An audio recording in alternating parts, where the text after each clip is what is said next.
So I got that going on for me. This is definitely a loungewear kind of vlog, which is as shocking to me as it is to anyone.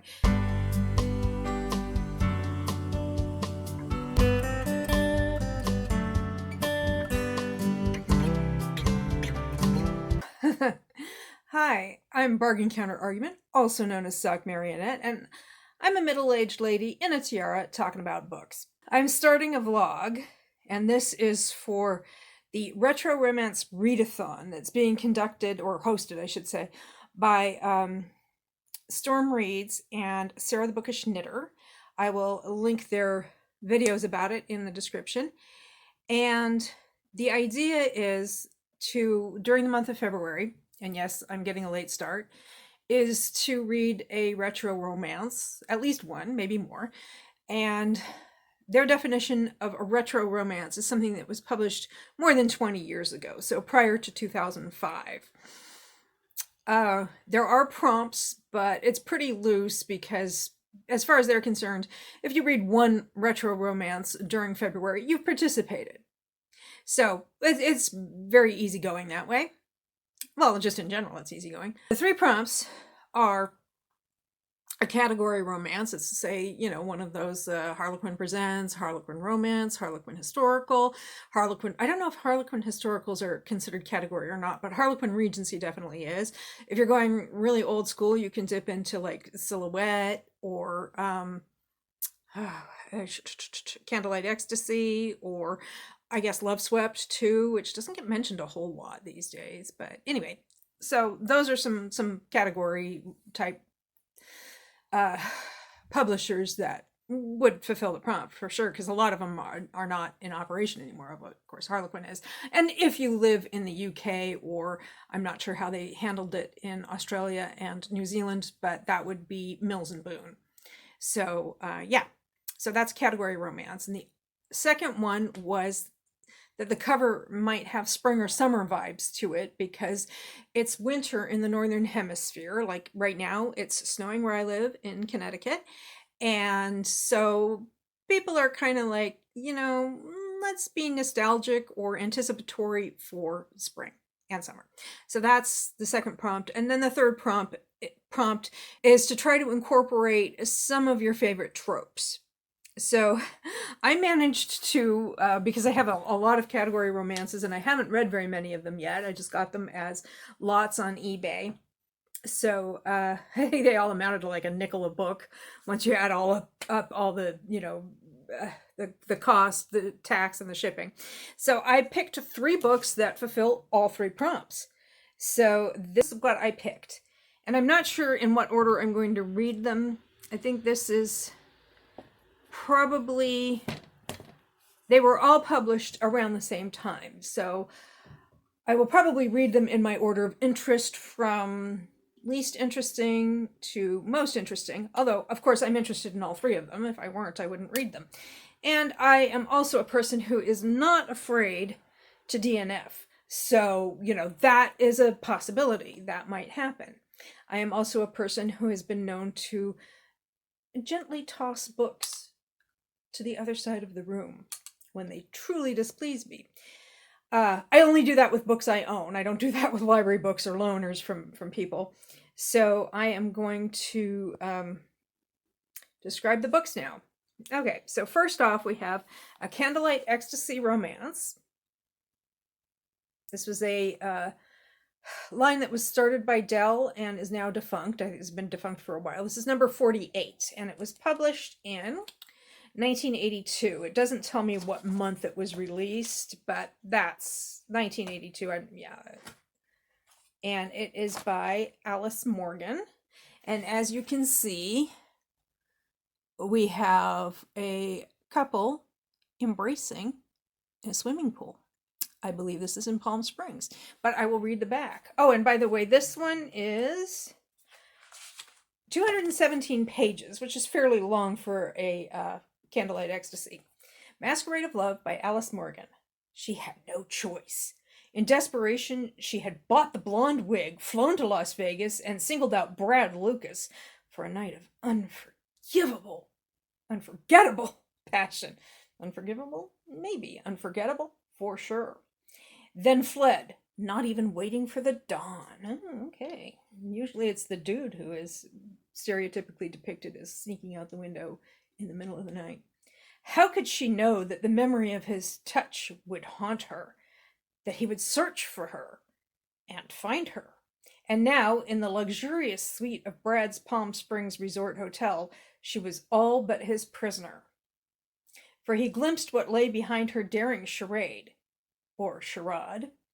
He wanted her, he swore that he loved her, but he was determined to know her shattering secret, the truth she would sacrifice even his love to hide. Now, in terms of tropes, I picked this because I always like it when somebody has a shattering secret. And I don't know how metaphorical this all but his prisoner business is. Hopefully it's not like he's literally holding her hostage in his Palm Springs hotel.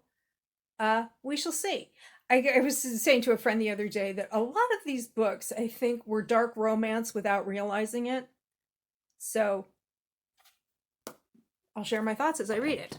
Okay, the next book I chose is Promises to Keep by Rose Marie Ferris. And you have a dude in a suit and a lady in a sundress, and that is the ocean, I think. Is that the ocean? No, that's mountains. I thought it was the ocean. I thought those were waves, like really big waves, but actually that's grass under their feet, so I'm guessing those are actually mountains. But it definitely does give me like a spring summer kind of deal, especially with her her dress. So this one was also published in 1982, and this one is 30 in the Candlelight Ecstasy Romance lineup. And so this is, oh no, excuse me, this was published in 1981. First printing November 1981. Did I, the first printing on this? April 1982. November 1981. Promises to Keep by Rose Marie Ferris. I'm sorry, she said gently. Do I know you? Before you took out with saying goodbye, I thought you did. You're my wife! Julie's eyes widened incredulously as she studied the handsome face, searching for a clue. The accident. Amnesia. She had lost every trace of the past, and now he stood before her, Garth Falconer, the famous racing car driver, the man who claimed she had married him, who thought she had left him for another, who would help her to reconstruct the past. It was Garth who would challenge her to remember the promises she made, the bond she had broken, and the pledge of eternal love she had yet to keep. Okay, this amnesia, that is like usually a bulletproof trap. Usually that's a bulletproof trope for me. So yeah.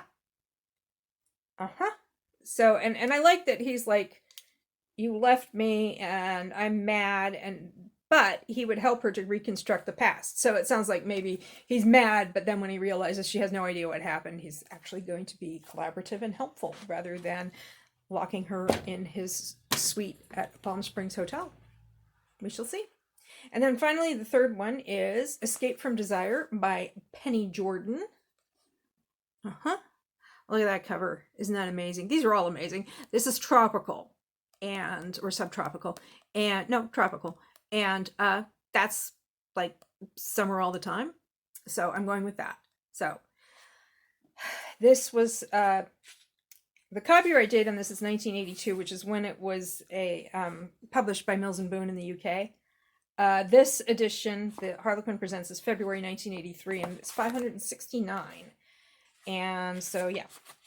And it is, oh, did I tell you how many pages Promises to Keep? 189. And this one is 186 or 7?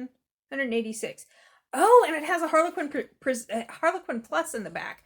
For a while in the early 80s, I don't know if they did it in the late 70s, but in the early 80s, they would have a little Harlequin Plus in the back. Sometimes it was a recipe, but usually it was just information about something that came up in the book, like factual information. This one is about, it's called A Tiny Feathered Friends, and it's about hummingbirds.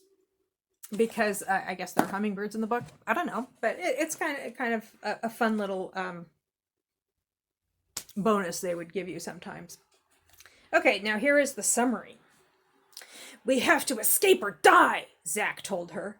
Suddenly, Tamara's holiday in the Caribbean had turned into a nightmare. On a guided tour of a rainforest, she had been captured by gorillas. This is gorillas, Guerillas, like, terrorist type gorillas. Humans, not gorillas, like, yeah. Okay, I think I'm done explaining that. I think you probably could have figured that out, even if I had said nothing. Only through the strength and comfort of fellow hostage Zach Fletcher did she survive the ordeal. Not so easy to overcome were the passions and emotions Zach had imprinted on her heart and memory.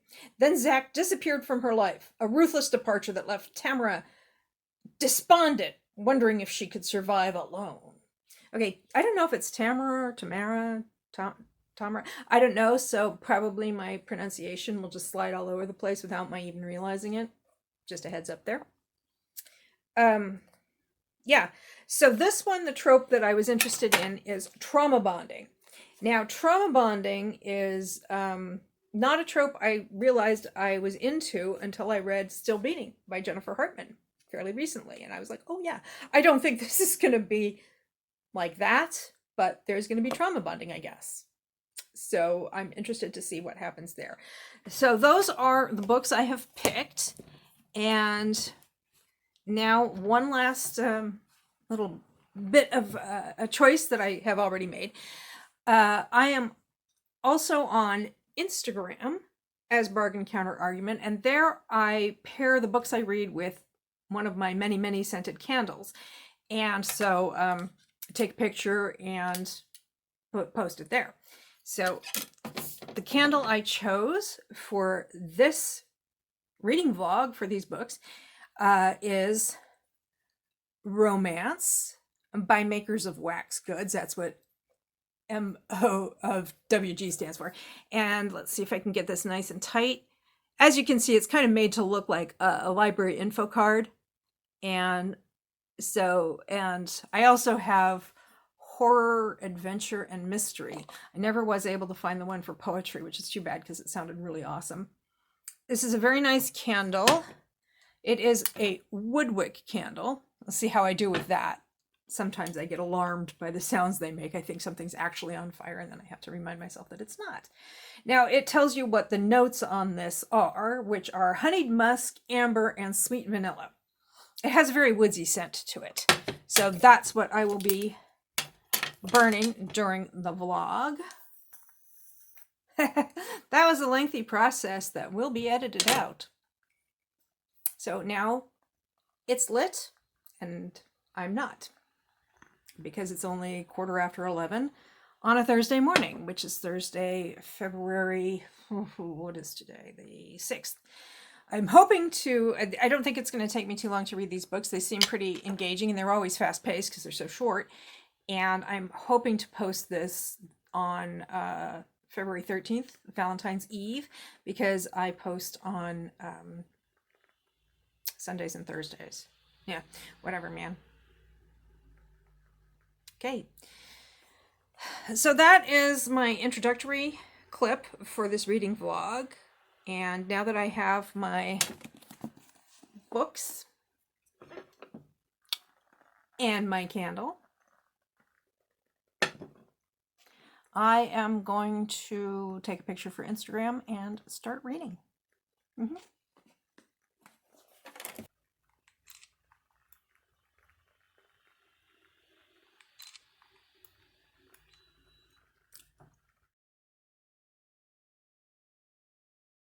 Okay.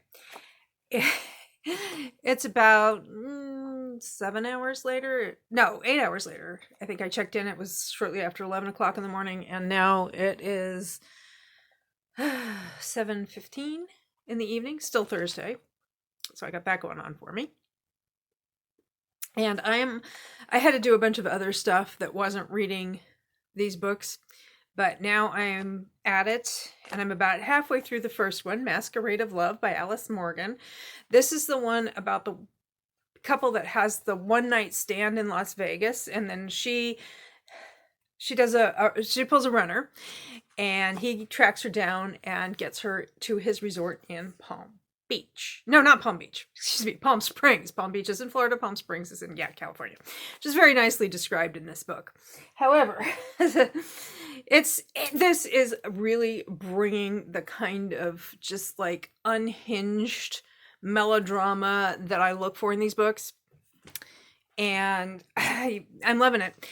Okay, so just in the first 10-15% of the book, they have the one night stand. And she does a runner. Now, while they're having their one night stand, he realizes that she's a virgin. She's never had sex before. And he's like, I am like totally in love with this woman. And she's my first love. I mean, I've had sex before, but she's my first love. I want to marry her. She's awesome. And then, of course, he wakes up and she's gone. However, then we kind of get her point of view, because we do kind of go back and forth between their points of view, sometimes from one paragraph to the next, which that's fine with me. I don't mind that. I know some people are kind of sticklers for how often you can change points of view, but I'm not worried about it. However, we find out she sneaks back out of Las Vegas to her home in Pasadena, where she lives with her godfather, who is also her father-in-law, because she's married, or widowed actually. Her husband and daughter died just 3 weeks earlier in a car accident. And it's not really explained. We know that she and her husband never had sex. She really was a virgin. That was not Brad's imagination. Daniel, her husband, they never had sex. And I'm kind of thinking that maybe Daniel was gay and that his law partner was also his partner. And that she was like their beard or something, or Daniel's beard. And, but we don't have an explanation for where the daughter came from. So maybe that's, I don't know. We're going to find out, I'm sure. Anyway, so she picked up this dude, Brad, who looks remarkably like her late husband. And she wants to get pregnant by Brad. And for reasons, I would say her heart is in the right place, but wow, this is a weird way to go about, preserving her family, I guess you could say. Anyway, so she lives with her godfather. She's just moved back in with her godfather after being widowed and losing her daughter. And her godfather, who is also her father-in-law. But she and her husband weren't raised together. Her husband was like 10 years older. So when she showed up, he was already in college. So, it's weird, but not that weird. So, and of course they are going to end up in circumstances where she sees Brad again, and he's going to find out that she's pregnant, or at least she's telling people she's pregnant. She's not actually sure herself, but she wants to be pregnant, but she also has a lot of guilt over having kind of tricked Brad into unknowingly being a father. So at least, she feels bad about the reproductive abuse. I guess that's okay. It's not okay. And you could say maybe she's unhinged from the grief of having lost her husband and daughter, especially her daughter. She could have just not done the thing that is causing her all the guilt. And I know I'm giving a lot of spoilers, but this is a book that was published like well over 40 years ago. And probably not a lot of you are going to be looking into it. And so I don't feel too bad about this. I will put down a time code you can skip to if you don't want to have spoilers. So don't worry. I don't know why I'm telling you this, because I will have already put the time code down, and people who don't want spoilers aren't watching this. What you're seeing, if it hasn't been edited, it should have been. Anyway, so that's what's going on with this book. However, even more unhinged than the plot are the descriptions of what's going on with food and fashion. Well, the food actually sounds pretty good, although the Godfather, I am like, 108 pages into this, and the Godfather has had soup 4 times in this book already. 4 times he's had soup. So that means every, 27 pages or so, it's time for him to have a bowl of soup. I want to marry the Godfather. Mm-hmm. Okay, so, however, what I love about this is that they go to this, Brad owns this, excuse me, this was on the back of the book. Brad owns this resort in Palm Springs, not Palm Beach, and here we go. And They go to the restaurant at the resort. It was crowded with well-dressed people. Deep booths lined the walls, their high curved backs separating the tables with complete privacy. She followed the maitre d'hotel through the darkened room, impressed that all the employees wore black slacks, ruffled white shirts, and boleros above gold cummerbunds.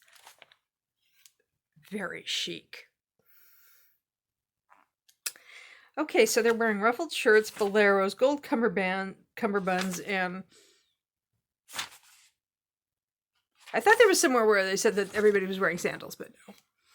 And this is chic. Yeah, the 70s were, well, early 80s were not a great time in many regards. And also, at one point, they're describing, like, she wore this dress, she wore that dress, and it all sounds lovely. And then it's like, and she was wearing brown and gold plaid trousers.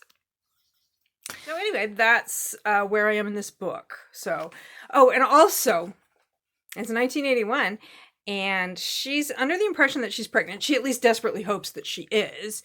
And she orders a drink that is amaretto, cognac, and soda with a lime wedge, which I don't care whether or not you're pregnant. That is not a drink you should order ever. Okay, more unhinged stuff to follow, I am sure, because I'm like really, really curious now to know, where did the daughter come from and what was the deal with the husband. So yeah, I'm enjoying it. Really am. Even though they're making questionable decisions of a personal and fashion nature. These personal choices and sartorial choices are a bit much. See you in a bit.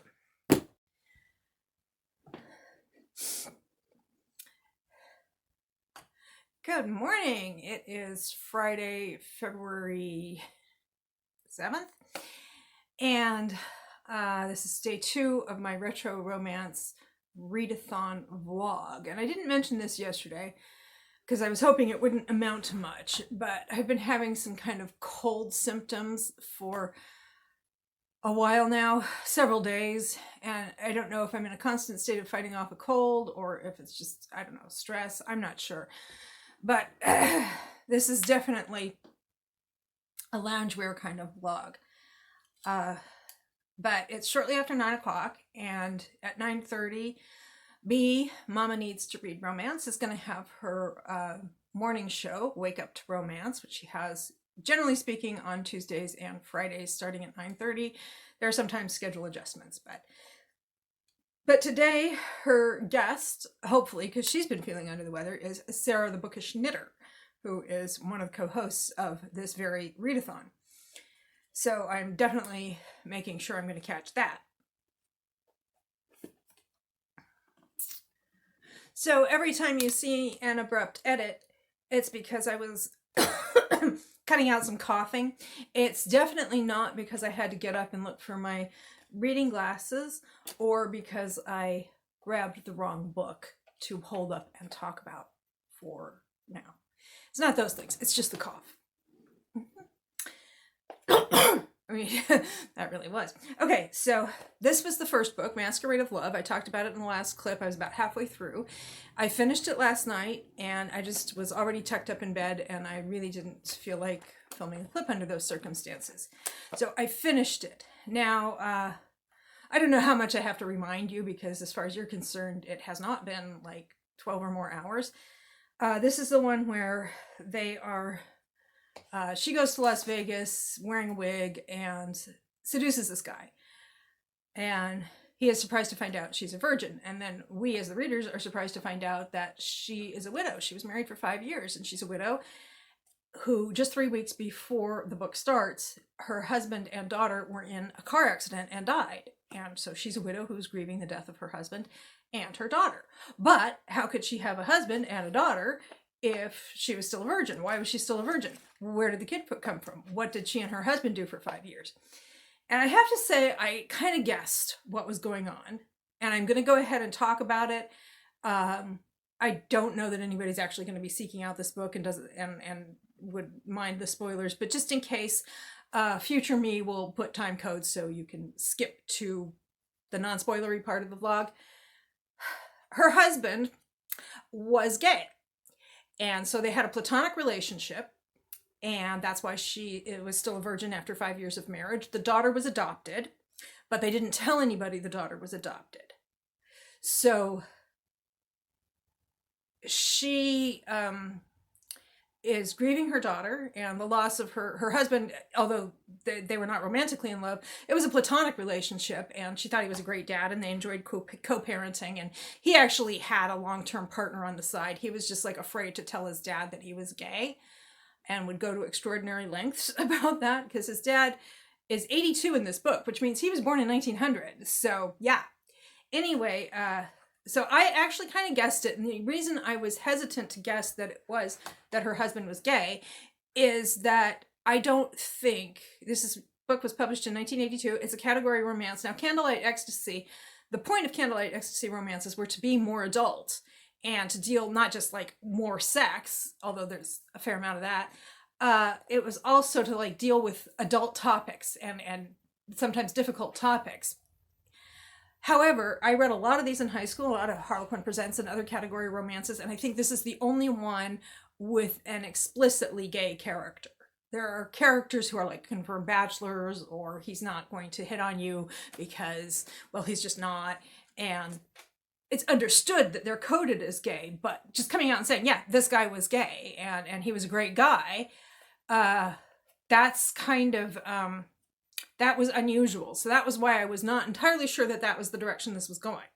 Because believe me, if there had been a gay character, even though he's dead before the book starts, if there had been a gay character mentioned that prominently and that sympathetically, when I read in any of the books I read when I was in junior high and high school and beyond, really, I would have remembered, because that representation was so incredibly rare. Now, I think this book could have used another pass with editing. I think that's true of a lot of category romances, because, I mean, speed is kind of the essence. And so the writing's a little shaky in places, and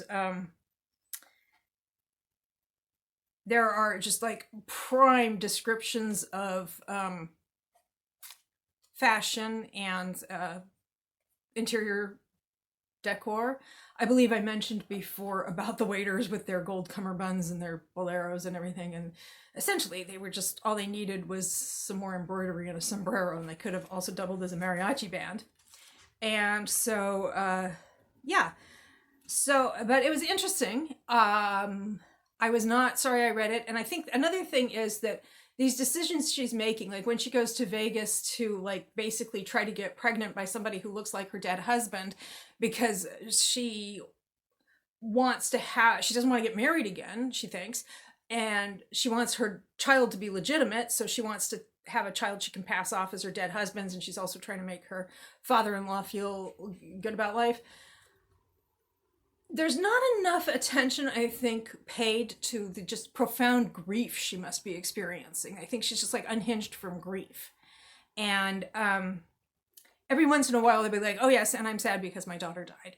But I think that kind of gets short shrift in the narrative, because it's like, I would have to keep reminding myself, yes, she's behaving in an unhinged fashion. She just lost her best friend and her daughter and her daughter's father all in the same accident, you know, two people, and all in the same accident, and yeah, she's gonna be unhinged. And yeah, so but like I said, I had to keep reminding myself of that. So there was that.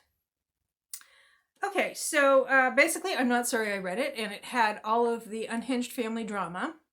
Oh, and soup. It turns out we are told toward the end of the book that the father-in-law always has oatmeal for breakfast and always has soup before dinner. So, but at least two of those occasions in the first half of the book, that was soup for lunch. So that guy is a real soup enthusiast. So that was kind of fun. So that was Masquerade of Love by Alice Morgan. Okay, next up is going to be Promises to Keep.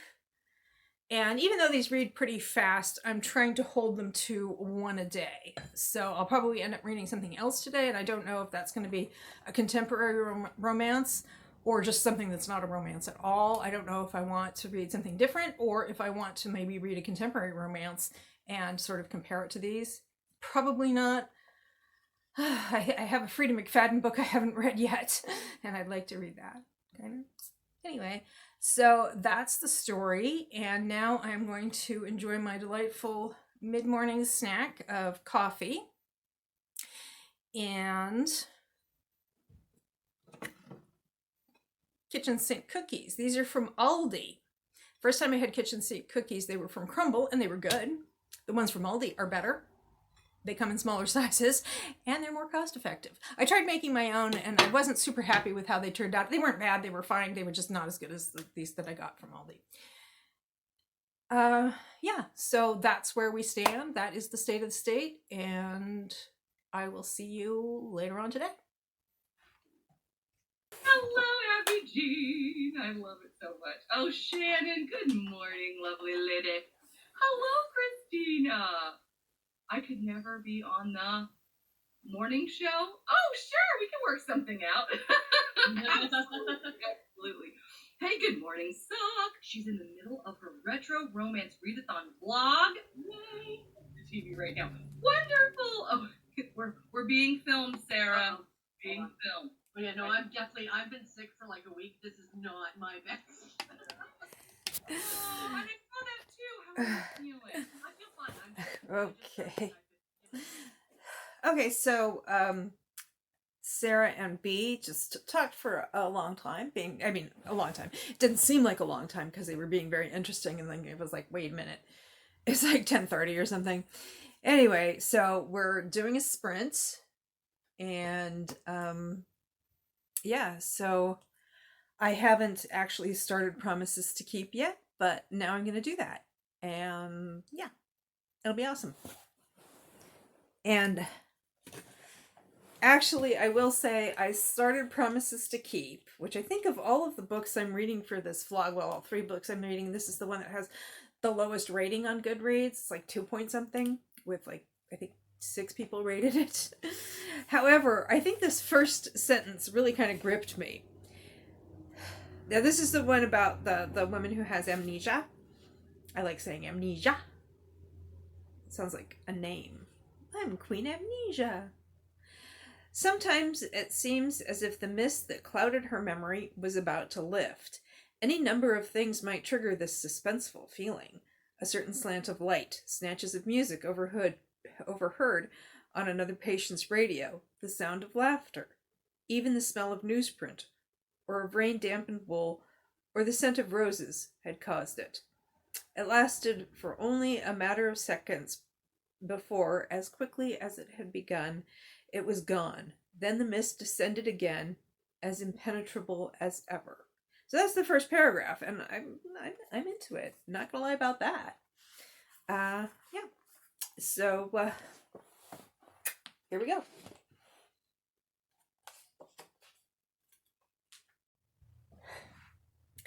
Okay, I finally got the stuff I wanted to get done. I prepped salads for lunch. We're going to have some leftovers with salads, and we're not going to eat it just yet because we had a nice substantial breakfast and fairly recently. So, but everything's set. It's like shortly after 1. Yeah. Okay. And I finally just like settled in, got my feet up, got my Summit Diet Cola, which is the store brand at Aldi. Yum. And I'm settling in to read Promises to Keep. Now remember, she has amnesia. This dude has showed up claiming to be her husband, and they verified that he is who he says he is, and they verified that she is who he says she is, because she had fingerprints on her driver's license, and they were able to verify that. So he really is her husband, and it's time for her to go home, that she doesn't remember. And so she's like, yeah, I'll go home with him. He seems like an okay dude, and he's been verified and everything. And he tells her, don't worry, I'm not going to make any demands of you. I think the implication is that he's not going to be like expecting her to have sex with him because he's like a total stranger. And then then as they're getting to leave, he gives her a little smoochy smooch. And it makes her feel a little weird, but she kind of likes it, but still, it's weird because she doesn't know him from Adam. And then he takes her out to the car, and she's like mad the whole time. She's getting madder and madder and madder. And they get into the car, and he's like, "Okay, tell me what's wrong." And she says, "You promised you wouldn't make any demands on me, and already you've gone back on your word." He says, "Correction. I said I wouldn't make any demands you're not prepared to meet. But you kissed me this morning." She glared at him accusingly. So he shrugged. "Can you honestly say you didn't enjoy it? Like that's the problem?" And so he's like, "I think what's really eating you is that I haven't been demanding enough." And then he kisses her again, and she's into it, so it's okay. And I have something called the yikesometer, depending on where you live and how old you are. And I don't know, this is kind of yikes. I mean, obviously the reproductive fraud in Masquerade of Love was extremely yikes as well. Somewhat ameliorated by the fact that she was like out of her mind with grief, although the story didn't seem to explore that too much about how this is making her do like really dumb and irrational things. But you know, I could kind of get that context.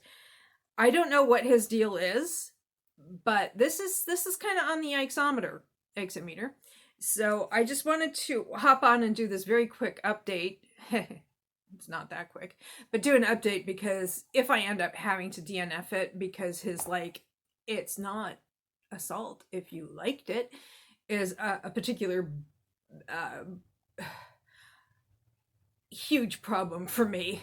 So I may end up having to DNF this, and I didn't want it to be too abrupt where I just come out like, I DNF'd.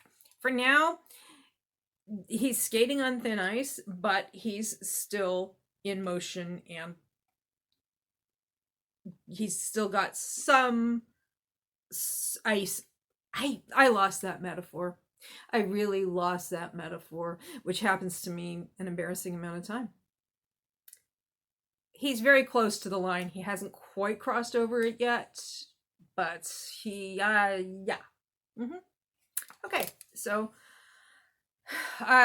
hopefully I can, hopefully this is just like a blip and I can get through the rest of the book. If not, I will explain why I DNF'd if I end up DNFing. So that's all for now. Thanks. Okay, it's still Friday and it's 8 and I've been up since 6. So I should theoretically have a couple more hours in me, but I'm pretty tired and I had a nap and so like as you can probably tell, I'm reaching the end of my broadcast day. I finished Promises to Keep by Rose Marie Ferris, and this is one of those books where I was reading it and I was thinking, Rose Marie Ferris's book is a dark romance that does not know it is a dark romance, because she has, as I've discussed, the Julie, the main character. I don't know what my hair is doing there. It's late. I feel like it's midnight.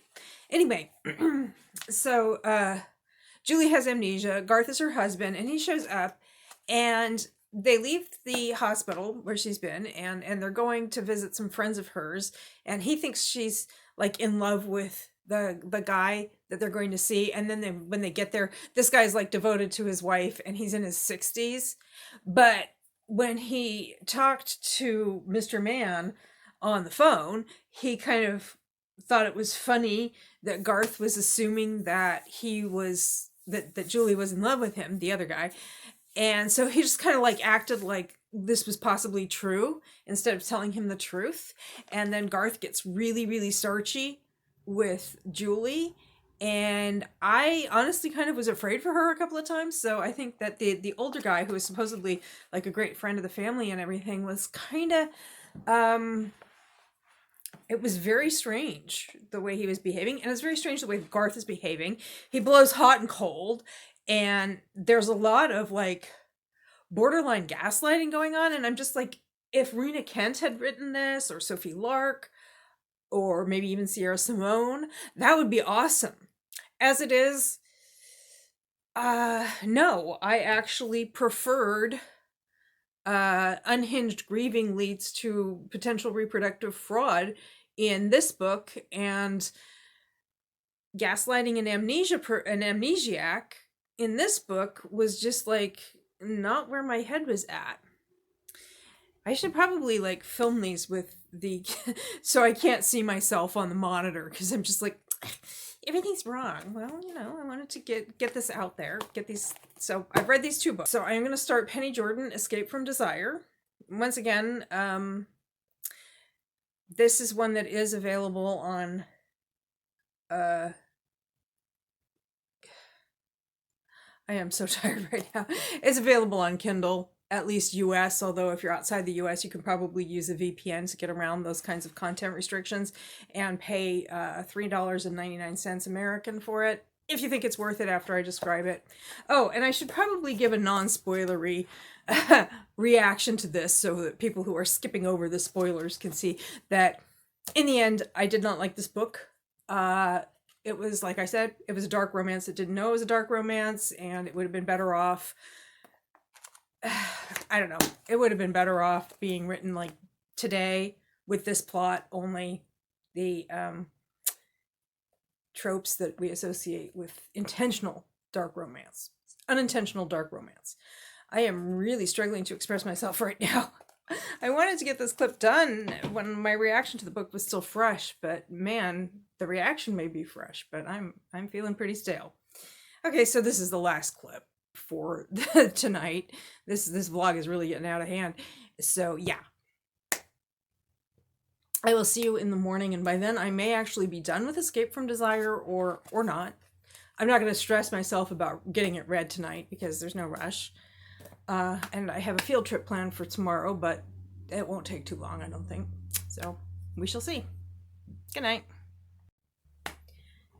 Okay, it's Saturday morning and I'm dressed, which is as shocking to me as it is to anyone. It's a little after 10 o'clock and I am trying to film this clip so I can go to my local library's book sale, which is romance only with the theme of blind date with a book. But I've had numerous shenanigans with my camera suddenly behaving in a way it never had before. I guess insanity is to do the same thing dozens of times with the same result, and then the 61st time you do the thing, expecting to get the same result you got the previous 60 times. That's how that quote goes, isn't it? So I was going to do a few things before I left, but that is not going to happen.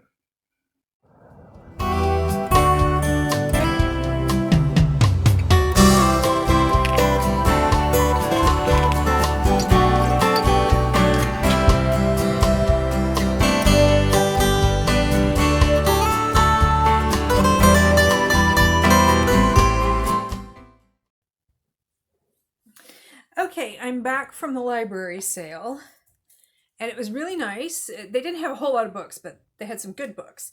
And they had a bingo card, and I got bingo, so I got a little present of some Hershey's miniatures. And also, Kristen Higgins is a local author, and she works with the library and so on, and she donated a lot of books. And also, she was there to sign them. So if you picked up any of her books, she was happy to sign them. So I did. And there we go. I'm covering up. She used my actual name. And my actual name's not a big secret, but I am Sock Marionette. And I forgot to tell her that I'm Sock Marionette. So I just told her my real name. And it's not a big secret or anything, but, I'm trying to preserve some mystique. So there we go. So the book I got from her was Little Ray of Sunshine, which is about, I think, an adoption situation. So I'm looking forward to reading that. I got a bunch of other stuff, but I'm not going to talk about it too much today because this reading vlog is really getting out of hand. And I might do like a book haul or something like that for the library sale. But I'm not sure. Right now, I'm actually very tired. I still feel like I'm fighting off a cold. And so if I do a book haul anytime soon, it's going to be like the world's, well, I don't want to say laziest. It's going to be low effort. Like I'm going to be sitting in bed, holding up books and sneezing. So that's fun. Now, in terms of my reading for the vlog, for this Retro Romance Reads, I did read, last night I wanted to take a break from retro romance or romance even in general, so I read The Locked Door by Frida McFadden. I liked it. I'm not going to talk about it in too much detail though, because that's not what this vlog is for. And I did start I just read a few pages from Escape from Desire by Penny Jordan, and I was falling asleep. Nothing wrong with the book. I was just really, really tired. And so I put it down, and I'm going to pick it up this afternoon. So far, just in the first few pages, now this is a relatively early work by Penny Jordan, and so far, if you had told me it was by Charlotte Lamb, based on the writing style, I would be like, yeah, that's plausible. I think Penny Jordan did later diverge a little bit more, but that, I think, was kind of the style in which she was writing at the time, which is a good style. I'm not mad about it. So far so good, but I've barely started. We haven't even met the dude yet. So yeah, we're gonna get into that, I hope, later today. Okay. It is Sunday afternoon, February 9th. It's about 3:45. So it's been over 24 hours since I last recorded a clip. I finished Escape from Desire by Penny Jordan last night, but I just really didn't feel like recording a clip until now.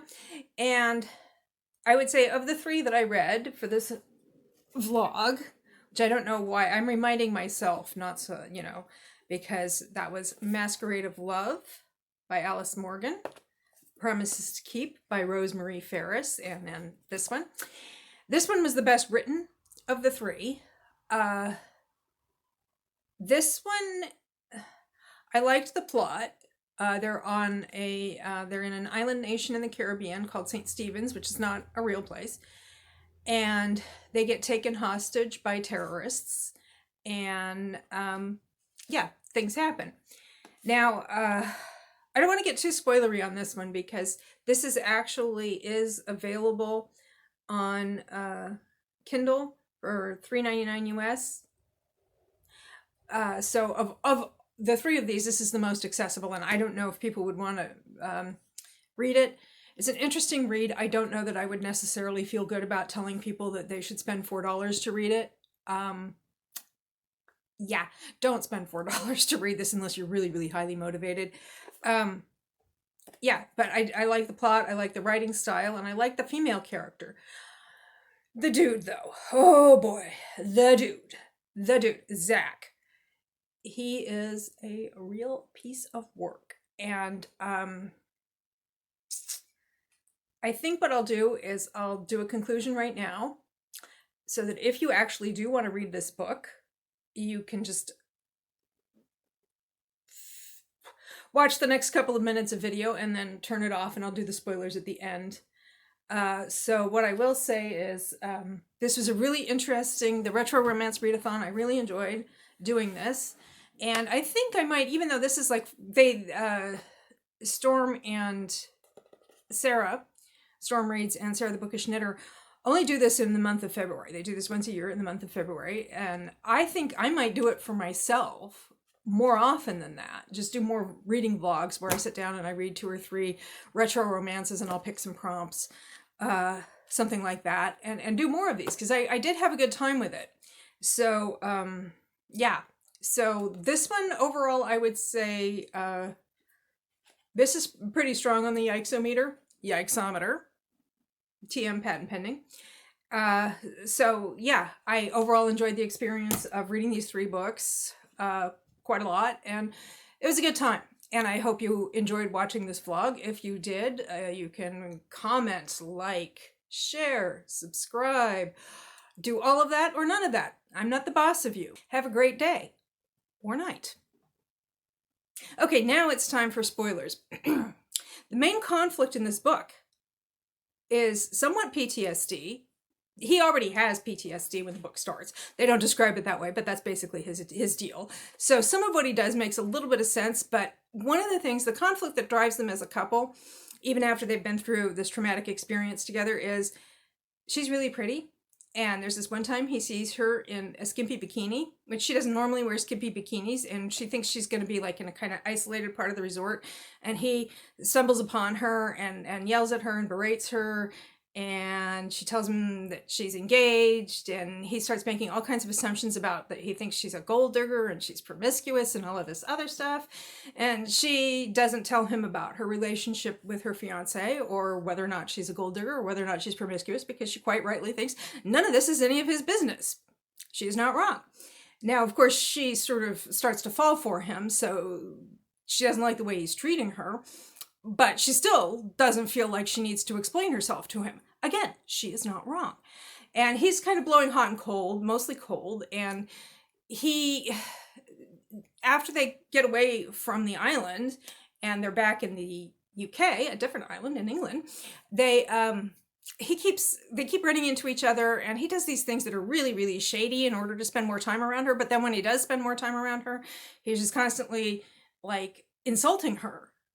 And it turns out that, you know, if you were reading romances in the late 70s, early 80s, you can guess what his deal is. He thinks she's really pretty. He's attracted to her. He's getting emotionally involved with her, but he resents that.